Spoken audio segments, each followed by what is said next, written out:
In today's tutorial, we're going to be doing something super fun, which is take a photo, or you can even do video footage, and turn it into something super stylized. In this case, we're going to transition between the two because there's a lot of cool techniques that I want to show you guys. There is a little bit of pre-work that goes into it. If you're working with a photo, you want to take it into Photoshop and cut out the elements that you want to animate. In this case, I've taken the towers and cut them out, as well as the church itself and the foreground, just to be able to give us a little bit of depth. Once you've done that, you want to take it into After Effects, which is where we are going to continue. So I'll see you in After Effects in about right now. So in After Effects, we have our 1920 by 1080 composition at 24 frames per second, just to keep it easy on us. And then I've also added my Photoshop file that I've prepared for this animation. I've just dragged it in, and that's just given me this pre-comp. And we can actually just copy that in because we don't need that extra pre-comp. We have all our layers in here. So I want to start with our main animations, and then we can work from there just because it's easier once we start layering everything, putting stuff into 3D space. First thing I want to do is, as you can see, I've cut out all these tower heads. We're going to add a little bit of animation to them.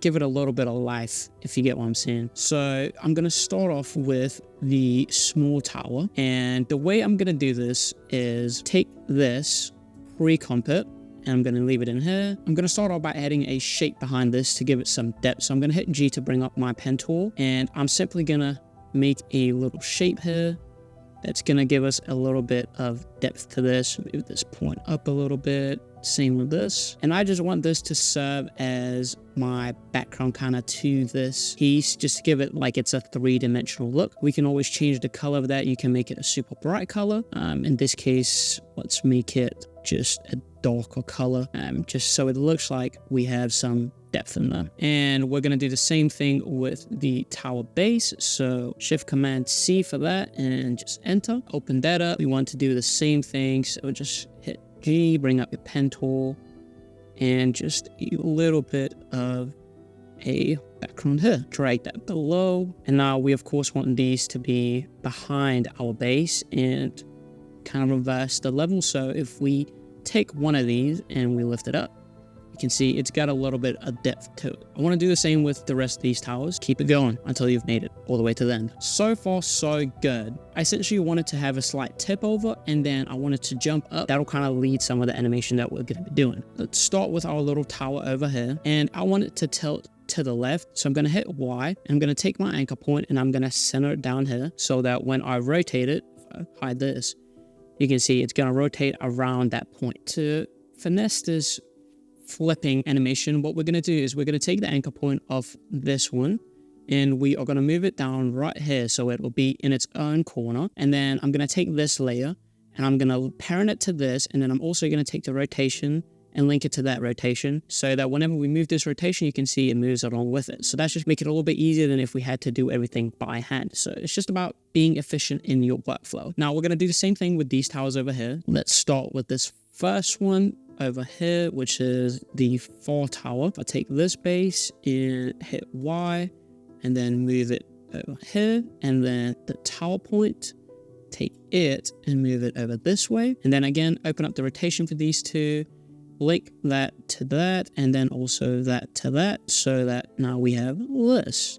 And you can see that the little background thing we made really adds a lot of depth to it. Last but not least, let's take this base, move it over this corner, and then this one over in this corner, parent this one to that, and this rotation to that. So select every other one, and now we can keyframe this rotation a little bit. So what we want to think about is one of the core principles in animation is you want the movement to make sense. So what we're going to start with is keyframe the rotation. We are going to go a couple frames forward. Let's do +1 for this one, -1 for this one, and -1 for this, +1 for this one. So we have movement that goes backwards first, send it back, and then we are going to send it all the way over. That way, and that way. Now we want it to come back, so just set it to 0. We can ease these keyframes. I'm just going to use flow. If you watched other videos, you know there's one expression that I use a whole bunch, which is inertial bounce. So I'm just going to alt click the rotation and paste that in there. Playing that back, you can see we get this little funky animation that'll has just a tiny bit of bounce to it. Now we don't want all of these to occur at the same exact time. We can just take each of these and just move them ever so slightly just to get a little bit of variation in there, and just offset them just ever so slightly, which is just going to make it a little bit more interesting. So I'm just going to take all of these and scoot them up so they happen just a little bit sooner. And as they land, I want to add a position animation, and I want them to just jump up a little bit and, you know, add a little bit of fun. Select all my layers, hit the position, keyframe the position, go a little bit forward, move it down, forward a good bit, just like the other one, move it up, and we can even accentuate these a little bit more since they like get propelled a little bit more. We're just going to copy these and paste them. And then we can take this, add the easing, and we can of course add the inertial bounce expression again. So paste that in there. You can right click on it, copy expression only, and paste it on each one. That being said, now we have this little animation here where they jump up. We can tighten that up just a little bit. So if I take all of these and move them just a little bit closer, hit U, bring up your keyframes, take the position and move them so that they come in just about as the towers land. So playing that back, we have this little animation here. Now we have a lot more elements to add to this. We are going to take our church itself and pre-comp it and just name it church base, and we have our foreground here. So I am going to turn these two layers 3D, and we're just going to be using the classic 3D renderer so we can get some depth of field. And I'm going to right click in here and add a camera. Let's do a 50 mil and just change the f-stop to, let's do 1.4 just to get some nice depth of field. Now we can take this foreground and open up our 2 view mode as per usual. Move this way closer until it covers up the screen and move it up. You just want to make sure that everything is kind of covered. Maybe scale it up a little bit too. We can animate the position of these, and looks like the foreground came up a little bit too much there. Keyframe these, the scale too, since we messed with that. So what I want to achieve here is a parallax effect. So I'm just going to move forward a little bit to about 2 seconds and move my foreground end back closer. Drag that in. We need it to be just a little further away so we can cover the full screen. And the church base, we want it to scale up a little bit and maybe down a little bit. Move that in, and that's just going to give us a little bit of a parallax effect. And take these, add some easing to them. Open your 2 view mode again. I don't know why I closed it. Open up this, camera options, change that to hexagon, and then depth of field. We want it to be on the church the whole time. Focus distance, keyframe, go forwards, and move it to match with the church.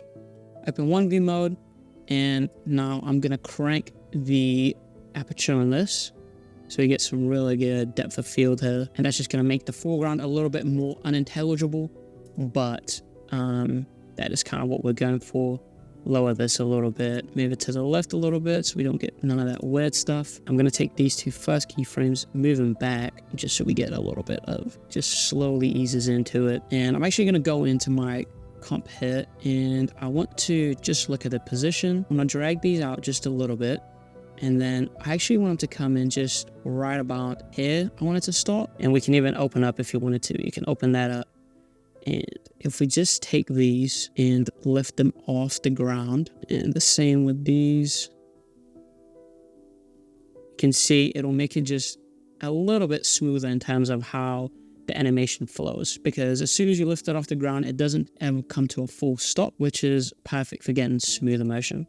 Anyways, that is pretty good. We finessed that. So we've got this little animation here. As soon as they bounce up, I want to use that as a way to transition into the next bit. So I'm going to go into my Vox collage here. We're going to add an adjustment layer, and we're going to add a transform to it. But we are going to alt click the position and then do a wiggle. For now, let's do 10,10. And we of course don't want it to be that crazy, but we are going to add a slider control. Then what we can do is take this, and this is going to be the frequency, and we can add it to that slider control. So we can name this frequency, add another slider control and name that amplitude, or just amp. Go in here and use this little pick whip to do it to the slider control. Whoops, there we go. Now what we can do is we can change any of these settings to fit what we want to do. So if we set this to 10 and 10, you can see we'll be getting the same effect. So essentially this is going to allow us to keyframe our shake,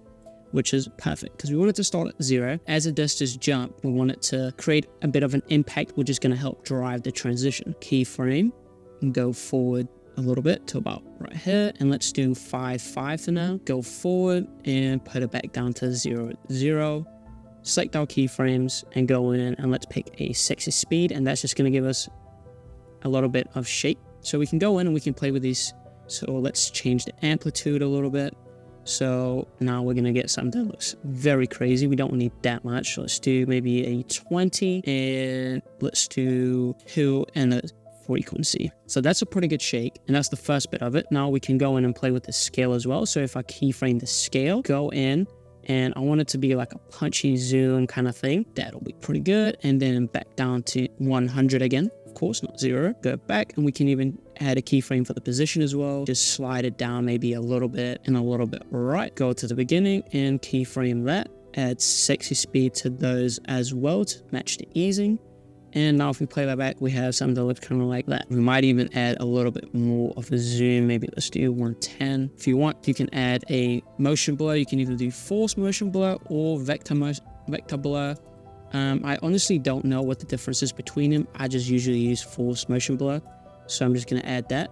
And that's just going to add a little bit more oomph to your little zoom. It does take a good bit more power to pre-render, so usually I'll just wait until the end to add this. So I might even take all of these and just drag them out just a tiny bit, just to smooth it just ever so slightly. Let's select these and zoom in, and then I just want to take them, move them a little bit closer here and a lot more closer here, and that's just going to smooth it just a little bit more, as you can see. But now we have the driver for our animation here, so I'm just going to name this shake. So I'm going to go in here and I'm going to duplicate my church. In my church layers, I had the artboard in here. It's a mess. You can drag that out from there, just so we have a better idea. So going in here, and as you can see, our impact starts right here. So what I'm going to do is I'm going to add an adjustment layer, and I'm going to start it right here just so we kind of know. To our adjustment layer, we're going to add a tritone effect.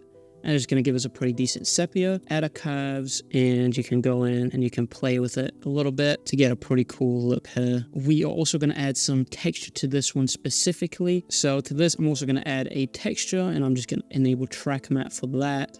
Scale it down. You can cycle through the blend modes, holding shift and then doing a plus or minus. That's the easiest way I found to kind of preview all of them. And I do like to preview all of them and kind of pick the one that fits what I kind of want to do the best. So overlay is looking pretty sick for this one. We can animate this. So if I just undo that and then open the scale, position, rotation, keyframe all of these, go about 12 frames forward. Let's increase the scale, rotate it a little bit, maybe move it, increase the scale a little bit more to cover the whole thing. Go forward about 1 second, rotate it a little bit more, scale it up a good bit, move it down, and then again once more at another 12. Decrease the size a little bit, move it around, cover the whole thing, select all your keyframes, right click, toggle hold keyframe. We are just going to add a loop out, and we're going to add that to each one, and that's just going to make sure that our animation goes on forever and ever and ever. You can take these, hold shift, hold alt while you drag them out, space them out a little bit to change the speed of them, move it, play around with it, and turn track matte back on. So far we have this little look here, which is just a little bit of texture, nothing too crazy. We're also going to add another adjustment layer below our tint, so I'm just going to name this tritone just so we know what that is doing. In here we're going to add a turbulent displace. You can always go more in depth with ways of adding texture by watching my last video, so I'd highly recommend doing that. Otherwise, just watch this for quick and easy. Set these two first parameters to 8 and 8, open the evolution options, or click the random seed and then just do a random 500, and you can even add a posterize before it to slow it down a little bit. Let's do a posterize 3, so it's just going to cycle through different numbers, and you can duplicate this, set that to 30 and then 2, and as you can see, it's just going to add a little bit more texture to it. Another thing I also want to add to this one specifically is a posterize time. So at the very top, I'm going to add another adjustment layer and posterize time and just set that to 12, and that's just going to give us a little bit of a different look, because we want essentially the first one to be like a modern clean feel, and then boom, transition into piece number 2. If we go back into our main composition and we add our church V2, and we just trim that right that emphasis point, we can go in, and if we play this whole thing back, let's have a look at what we've done so far. So as you can see, our timing is still a little bit off in terms of how everything comes together. Let's move all these up a little bit, and then we want our impact to happen right about here maybe. So we can move that up, and it still looks pretty like hard cutting, or like a hard cut, like a match cut, which of course is fine if that's the type of look you're going for. But what I'd ideally like is something that is a bit more smooth in terms of how it animates between the two. So my thought for this is using kind of like an ink matte type thing. I don't have an ink matte right now to use, so I'm gonna show a little finesse trick as to how you can kind of finesse that type of look without having an actual one. It's not gonna be perfect, but it'll work. What I'm gonna do is I'm gonna add a new layer. I'm just gonna name this ink, and I'm gonna pre-comp this and move it into my own composition. I'm gonna add a fractal noise, and I'm also gonna add a shape. Let's do an ellipse, center up right in the middle, add some turbulent displace to it, make it kind of crazy looking. Now, if we take the size of this, keyframe that at 0, and move to about, let's do right here, increase that, go to 2 seconds, and then cover the whole screen, add some easing to it. And that's just going to give us that little bit of a stutter that you often see in ink mattes. Move it out just a little bit more. Add that to that, so we get this kind of crazy looking thing. Add motion blur to this, and false box blur just a little bit. Get a little bit smoother edges, roughen edges. Go into your fractal noise, transform, scale it up, contrast, invert. Oh, my one keyframe disappeared. Add my sexy speed again, and that's just gonna give us a little bit of the bump. So let's say right here we want the scale to be super big, bright contrast. Let's do it as close as we can to black. Keyframe those, go back here, decrease the scale and set the brightness to 0, and decrease the contrast a whole bunch, be like 500, maybe even less than that, like that. And then go all the way back and just set this to like 500. So playing that back, we have this little, so if we go back into our composition here, and then we can use that as a track matte for it. So essentially what we're doing here is, if I move these two way over here, comes out and it kind of animates that. So we get a little bit of that for the bump. We can go in here, if I pre-comp these, and then I duplicate it, and then offset the time a little bit, add a curves and make it just a little bit more gray, add a false box blur to my top one, feather that out a little bit, and a curves, and just increase the contrast of that a little bit. You can make a couple of different copies of this, so you get a little bit of staggering in there. Go back in, change this to use the Luma. So if you just look at that, you can see we've got this little transition where we have our other layer coming in, animating in with like this kind of wave ink matte looking type of thing. Not perfect, but it looks pretty sick with it kind of overtaking it and turning it golden. And we've got that little bit of texture in there. The next thing I want to do is just show you how you can add some information to this. So if we go into our church here, we can add a little bit of text. Now I'm just going to turn the black background on so I can see what I'm doing. And let's have a pretty sick font here. That one is pretty sick. Let's add it over here at the tower top. Maybe even maybe even the garum. So we've got our one layer of text here. Duplicate this, move it down. I don't know. I'm just going to say an old number, 1468. Let's just decrease the size of that a little bit in italics, move it down, line it up right there. That is a pretty neat little title kind of thing, I guess you could call it. Let's do a circle, let's do no fill, and then let's do maybe a red underline to give it some contrast. And let's just make a little circle thing around this, decrease the width of that a whole bunch. Maybe we'll do something that kind of matches the rest of the aesthetic, and just move the shape over a little bit, open it up, click contents, add a trim paths, and let's just keyframe the end right here, go back a little bit, about 12 frames, set that to 0, select them, add a little bit of sexy speed. Let's animate the text a little bit, and for this I think simple animations get you the furthest. You don't want it to be overcomplicated, you just want to draw attention to it by using some very simple motion. So I'm just going to take this, move it down a little bit, and move this down a little bit, select my two text animations, drag them out just a little bit, and I want to stagger them. So I'm going to take them both, I'm going to cut them short, I'm going to cut them just a little bit off, that is start animating, move the first bit of text a little bit before everything else. So we have something that looks kind of like this, just a very simple little animation. Maybe even drag them out a little bit more because it still feels just a tiny bit fast. Take my 3 layers and just drop them all the way down below. You can see that kind of changed our color of it a little bit. We can just go into it and just change the contrast of it to change the color, since we have that tritone in there. Just to spice it up a little bit more, select our new layers, just chuck them below the camera for now.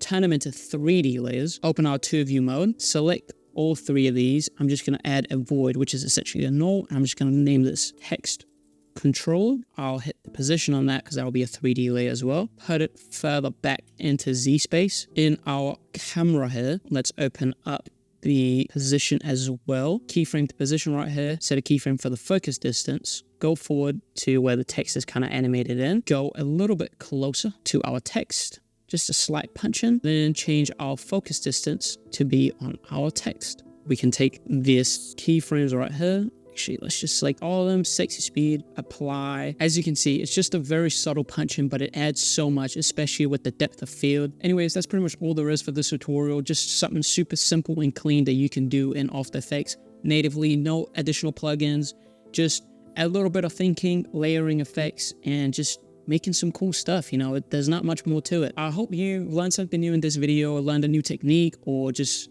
a different perspective on an effect. If not, I hope you at least still enjoyed watching the video and just watching me kind of animate and ramble and do something pretty cool. If you enjoyed, please like and subscribe. I appreciate it. And yeah, that's all for me. I just want to say thank you, and I'll see you again next week. So peace out.